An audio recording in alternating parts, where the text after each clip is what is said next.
तो जी पुर्तगाल या स्पेन, इन दोनों में से कौन सा कंट्री ज़्यादा अच्छा है? क्योंकि ये दोनों ही कंट्री हम लोगों को टीआरसी कार्ड देते हैं, लेकिन बाद में कौन सा कंट्री आपको सबसे ज़्यादा फ़ायदा देता है?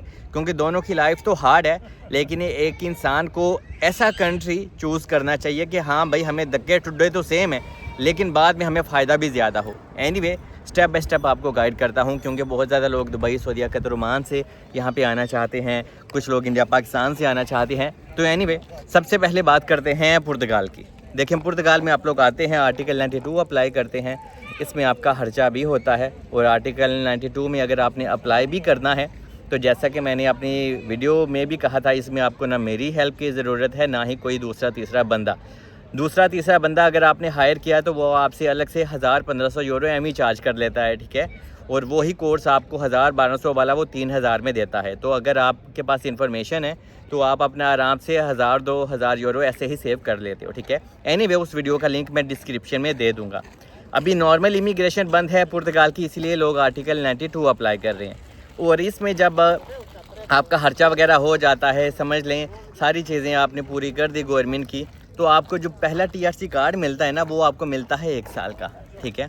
अभी उस 1 साल के ऊपर जो नया लॉ है पुर्तगाल का, उसके ऊपर आप अपनी फैमिली को भी नहीं बुला सकते। और यहाँ पे आजकल रेसिज्म भी बहुत ज़्यादा हो गया है। और यहाँ पे पुर्तगाल में बेसिक सैलरी आपको पता है 920 यूरो है, और बाद में आपको यहाँ पे काफ़ी ज़्यादा आजकल चीज़ें बर्दाश्त करना पड़ती हैं, क्योंकि आजकल यहाँ पे आपने आना था तो आपके माइंड में ये था कि 5 साल में नेशनैलिटी हम अप्लाई कर सकते हैं। तो आजकल नया लॉ भी आ रहा है, हो सकता है ये नेशनैलिटी वाला लॉ भी 5 की बजाय 10 साल पे चला जाए, ठीक है। एक तो ये बात हो गई। और समझ लें, अगर 5 साल भी आपने यहीं पे रहना है, जैसे कि पहले हम लोग यहाँ पे आ चुके थे, तब हालात अलग थे। हम लोगों को नॉर्मल इमिग्रेशन के थ्रू अपना टीआरसी कार्ड मिलता था, जो कि 2 साल का होता था, लेकिन आर्टिकल 92 में सिर्फ आपको 1 साल का मिलता है। तो इसलिए मैं आपको रेकमेंड करूँगा, आप ऐसे कंट्री में जाएं जहां पे आप धक्के ठुड्डे तो खाएं, लेकिन आपको फ़ायदा भी ज़्यादा हो और आप पैसे भी वहां पे थोड़े ज़्यादा बना लें, ठीक है। क्योंकि पुर्तगाल में 920 यूरो आपने सैलरी आपने कमा ली, टैक्स भी आपने दिया, तो आपको 800 सवा 800 रुपया बच जाता है 1 महीने का। और अगर आप सिंगल हैं तो ठीक है, आप गुजारा कर लेते हो, लेकिन फैमिली के साथ हैं तो काफ़ी ज़्यादा चीज़ें मुश्किल प्रॉब्लम आपको फेस करना होती है। और पुर्तगाल में जो लिविंग एक्सपेंस है वो भी बहुत ज़्यादा है। तो एनीवे, पुर्तगाल की रेजिडेंसी का फ़ायदा तो है, आप पूरे शेंजियन में वीज़ा फ्री ट्रैवल कर सकते हैं। स्पेन की रेजिडेंसी के ऊपर भी आप वीज़ा फ्री ट्रैवल कर सकते हैं, लेकिन स्पेन का मैं आपको बाद में गाइड करता हूँ। लेकिन ये है कि अगर पुर्तगाल में नेशनैलिटी का लॉ ही 10 साल पे चला गया तो फिर पुर्तगाल में रहने का आपका कोई फ़ायदा नहीं। और दोनों कंट्री में जॉब की कंडीशन भी आलमोस्ट सेम है, इतनी आसानी से दोनों कंट्रीज़ में ही जॉब नहीं मिलती। लेकिन यहाँ पे अगर आपको लैंग्वेज आती है, हल्की सी स्पेनिश आती है तो या फिर पुर्तगीसी आती है, तो आपके लिए जॉब के रास्ते थोड़े से खुल जाते हैं। और पुर्तगाल में आर्टिकल 92 में आपको रेजिडेंसी मिलने मिलाने तक आपका खर्चा तो चलो होता ही है, लेकिन आपको रेजिडेंसी मिलने तक भी तकरीबन आपका साल या 1.5 साल आजकल लग सकता है। 1 साल तो आपका कहीं नहीं गया, क्योंकि आपने वोकेशनल कोर्स लेना है, फिर आपने अपॉइंटमेंट्स वगैरह उठानी होती है, फिर आपको टीआरसी कार्ड मिलता है। तो ये है कि पुर्तगाल और स्पेन में टीआरसी कार्ड आपको पुर्तगाल पहले दे सकता है, वो कार्ड आपको 1 साल का मिलता है, लेकिन मैं आपको फिर भी रेकमेंड करूँगा कि आप स्पेन में जाएँ। क्यों? क्योंकि स्पेन की नॉर्मल इमिग्रेशन आप अप्लाई कर सकते हैं, ये बहुत ज़्यादा डिफरेंस है। अगर पुर्तगाल की भी नॉर्मल इमिग्रेशन ओपन होती, जिसमें मैंने भी कार्ड लिया और हज़ारों लाखों करोड़ों आवाम ने कार्ड लिया, तो अगर वो ही आर्टिकल 88 और 89 ओपन होता तो मैं आपको रेकमेंड करता कि भाई पुर्तगाल ही आप आएँ, वही अच्छा है। लेकिन आजकल नॉर्मल इमिग्रेशन बंद है, तो मैं चाहता हूं कि आप स्पेन में आएँ, स्पेन में नॉर्मल इमिग्रेशन अप्लाई करें। और यहाँ पे आने से पहले लाइफ का आपको पता होना चाहिए कि पुर्तगाल और स्पेन दोनों की लाइफ हार्ड है, लेकिन स्पेन में थोड़ी सी लाइफ और ज़्यादा आजकल हार्ड है, क्योंकि सारी दुनिया यूके से, यूरोपियन कंट्री से, स्वीडन, जर्मनी, डेनमार्क से लोग स्पेन में आ रहे हैं। क्योंकि 2 साल जब आप यहाँ रहते हैं स्पेन में, तो फिर आप अपनी टीआरसी कार्ड के लिए अप्लाई करते हैं। और आजकल अच्छी बात क्या है कि आपको कॉन्ट्रैक्ट बाय करने की ज़रूरत नहीं। जैसे कि अभी स्पेन की नॉर्मल और ओपन इमिग्रेशन है, तो स्पेन ने क्या कहा है कि आपको अगर यहाँ पे 8 महीने हो चुके हैं रहते हुए स्पेन में, तो विदाउट कॉन्ट्रैक्ट आप अपनी टीआरसी कार्ड के लिए अप्लाई कर रही हैं, जैसे कि लोग कर रहे हैं, ठीक है। अभी लोगों की फ़ाइलें वगैरह तो तकरीबन 6 से 8 महीने बाद ही एक्सेप्ट होना स्टार्ट होंगी, क्योंकि अभी रिसेंटली ये नया सिस्टम इन्होंने चालू किया है। तो अगर आप यहाँ पे 2 साल भी अपने माइंड में लेके आते हैं कि हाँ भाई 2 साल हमने स्पेन में रहना है, यहाँ पे धक्के ठुड्डे खाने हैं, तो बाद में आपको जो रेजिडेंसी मिलती है ना, उसके बहुत फ़ायदे हैं। पहला फ़ायदा ये है कि जब आपके पास रेजिडेंसी होती है तो जनाब आप आराम से 1200 से 1300 यूरो कमा सकते हैं। ये स्पेन की यहाँ की बेसिक सैलरी है जो आपको मिलनी ही मिलनी है। जो पुराने लोग हैं वो 1800 भी कमा रहे हैं, लेकिन एक बेसिक सैलरी 1200-1300 आपको मिलती है। और पुर्तगाल की बेसिक सैलरी आपको सिर्फ 900 रुपया मिलती है। एक तो ये 400 यूरो का डिफरेंस यहीं पे आ गया, ठीक है। और उसके बाद स्पेन में आप बहुत कुछ कर सकते हैं, आप अपना कारोबार बिज़नेस वगैरह कर सकते हैं। और स्पेन की नॉर्मल इमिग्रेशन रेजिडेंसी के बहुत ज़्यादा फ़ायदे हैं।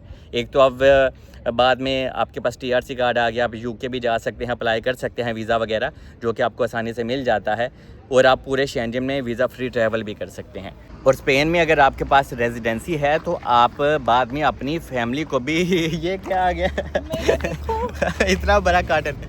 और अगर आप स्पेन में आपको रेजिडेंसी मिलती है तो जनाब आप अपनी फैमिली के लिए भी अप्लाई कर सकते हैं। लेकिन नॉर्मली पहले कार्ड के ऊपर आजकल फैमिली अप्लाई करना थोड़ा सा मुश्किल होता है, लेकिन कर लेते हैं लोग। लेकिन सेकंड कार्ड जब आपको मिलता है स्पेन का, उसके ऊपर ऑफिसली आप अपनी फैमिली को भी बुला सकते हैं। तो ये सबसे बड़ा फ़ायदा है। और स्पेन का कल्चर भी अच्छा है पुर्तगाल से, और यहाँ पे इतना ज़्यादा रेसिज्म भी नहीं है। क्योंकि पुर्तगाल हालांकि छोटा कंट्री है तो यहाँ पे रेसिज्म कम होना चाहिए था, लेकिन पुर्तगाल का सारा उल्टा है सिस्टम। स्पेन का एक तो कंट्री बहुत बड़ा है, खूबसूरत है, बीचेज़ हैं, वेदर बहुत अच्छा है, लेकिन स्पेन के लोग भी अच्छे हैं। और स्पेन में इतना पुर्तगाल जितना रेसिज्म भी नहीं है। और ये है मेन पॉइंट। क्योंकि यार आप यहाँ पे अगर अपनी फैमिली और बच्चों के साथ आते हैं, आप बाद में अपने बच्चों को स्कूल भी भेजते हैं स्पेन में, तो आपको कोई रेसिज्म वगैरह फेस नहीं करना पड़ता। लेकिन पुर्तगाल का आजकल मैं कहता हूँ पंगा ही अलग हो गया है। तो इस वजह से मैं आपको रेकमेंड करूंगा कि आप स्पेन में आएँ। और स्पेन की आप जो नेशनैलिटी होती है ना, पासपोर्ट, जब आपको 10 साल यहाँ पे हो जाते हैं तो उसके बाद आप अपनी पासपोर्ट के लिए भी अप्लाई कर सकते हैं, स्पेनिश पासपोर्ट के लिए भी। तो समझ लें जब आप अप्लाई करते हैं उसमें भी आपके 2-3 साल लग जाते हैं, तो 13 से 14 साल में आप स्पेन की नेशनैलिटी भी ले लेते हैं। लेकिन पुर्तगाल में भी आपको नेशनैलिटी अगर 5 साल की भी बात करूँ तो 5 साल नहीं लगते, आपको एटलीस्ट 8 से 9 साल ज़रूर लग जाते हैं आपकी नेशनैलिटी लेने तक।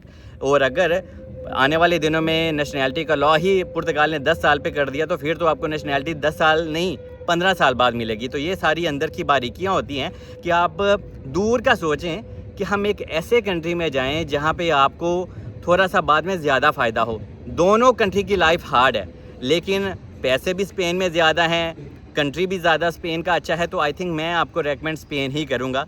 और यहाँ पे आने से पहले अगर आप यहाँ पे आते हैं तो आजकल अकामोडेशन भी आपको फेस करना पड़ती है बहुत ज़्यादा, और आपको यहाँ पे आके अपनी इम्पाद्रोनामेंतो भी करवानी होती है, और ये काम बहुत मुश्किल होता है। और आपने अपनी इम्पाद्रोनामेंतो कैसे करवानी होती है उस वीडियो का लिंक भी मैं डिस्क्रिप्शन में दे दूँगा, आप वो आराम से देख सकते हैं कि स्पेन का सिस्टम क्या होता है। क्योंकि यहाँ पर अगर आपका कोई जानने वाला है तो आपको उसको ज़रूर आजमाना चाहिए, क्या वो आपकी इम्पाद्रोनामेंतो में हेल्प कर सकता है। क्योंकि यहाँ आने के बाद आपको अपनी इम्पाद्रोनामेंतो हर हाल में करवानी होती है, उसके बाद ही आपके 2 साल वाला काम या मीटर आपका काउंट होता है। और ये इम्पाद्रोनामेंतो आसान लफ्ज़ों में प्रूफ ऑफ एड्रेस होता है। और इसको बनवाने के लिए लोग आपसे ठीक ठाक 500, 1000, 1500 यूरो भी चार्ज करते हैं। लेकिन अगर आपका कोई अपना जानने वाला है तो आप लोगों के काफ़ी पैसे भी बच जाते हैं और आपकी लाइफ भी थोड़ी अच्छी हो जाती है। बाकी ये दोनों कंट्री थे, स्पेन और पुर्तगाल, मैंने आज डिटेल से बता दिया कि दोनों की लाइफ हार्ड है, लेकिन स्पेन का स्टैंडर्ड भी अच्छा है, कंट्री भी अच्छा है। और आप लोगों को भी एक ऐसे कंट्री में धक्के ठुड्डे खाने चाहिए जहाँ पे आपको और ज़्यादा फ़ायदा हो। तो स्पेन इज़ नंबर 1। तो मैं आपको रेकमेंड करूँगा कि अगर आप आज के दौर में, जैसे कि अभी मई का महीना 2026 स्टार्ट है, अगर आप मई, जून, जुलाई में 2026 में यहाँ आते हैं यूरोप में, तो स्पेन आप लोगों के लिए सबसे अच्छी अपॉर्चुनिटी है। बाकी आई लव यू ऑल, मिलते हैं नेक्स्ट वीडियो में। Stay blessed.